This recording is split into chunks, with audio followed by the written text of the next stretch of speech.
ఏలూరు జిల్లా లింగపాలెం మండలం చింతలపూడి నియోజకవర్గ ఎన్డీఏ కూటమి అభ్యర్థి సొంగ రోషన్ కుమార్ తమ సొంత గ్రామమైన ధర్మాజిగూడెంలో ఇంటింటికి ప్రచార కార్యక్రమం నిర్వహించారు. గ్రామస్తులు, టీడీపీ నాయకులు, కార్యకర్తలు రోషన్ కుమార్ ఘన స్వాగతం పలికారు.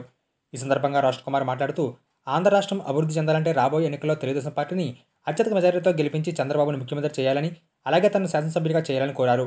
రాష్ట్రానికి అభివృద్ధి, సంక్షేమం రెండు కళ్ళు వంటివని తెలుగుదేశం పార్టీ ప్రభుత్వం వచ్చిన తర్వాత సంక్షేమ పథకాలు యథావిధిగా ఉంటాయని, అలాగే వాలంటీర్లకు ఉన్న స్థానం కంటే అధిక స్థానం కల్పించి ఉన్నత స్థాయిలో ఉంచుతామని హామీ ఇచ్చారు. ఈ కార్యక్రమంలో లింగపాలెం మండల పార్టీ అధ్యక్షులు గరిమల చలపతిరావు, మాజీ ఎమ్మెల్యే గంటా మురళీ రామకృష్ణ, మాజీ జడ్పీటీసీ గుత్తా సాయి సత్య, చెరువుగట్టు రామ్మోహన్ రావు తదితరులు పాల్గొన్నారు.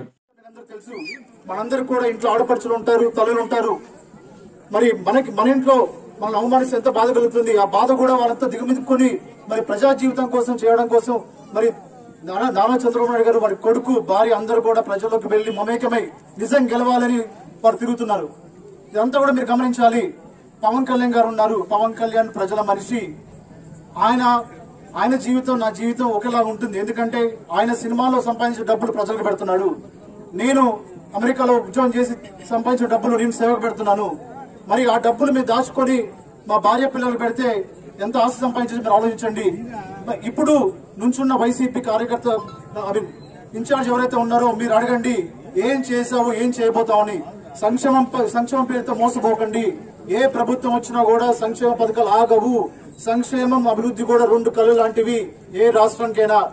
మీరు గమనించండి, సంక్షేమం, అభివృద్ధి ఉంటే మన గ్రామాలు బాగుపడతాయి, మన జీవితాలు బాగుపడతాయి, అలాగే మన పిల్లల భవిష్యత్తు బాగుపడుతుంది, ఆంధ్ర రాష్ట్రం బాగుపడుతుంది.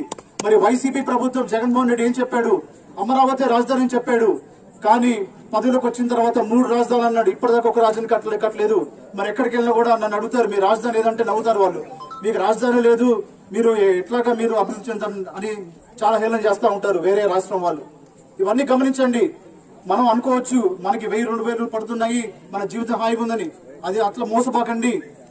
మన జీవితంలో నిజమైన అభివృద్ధి జరగాలంటే మనలో మార్పు రావాలి.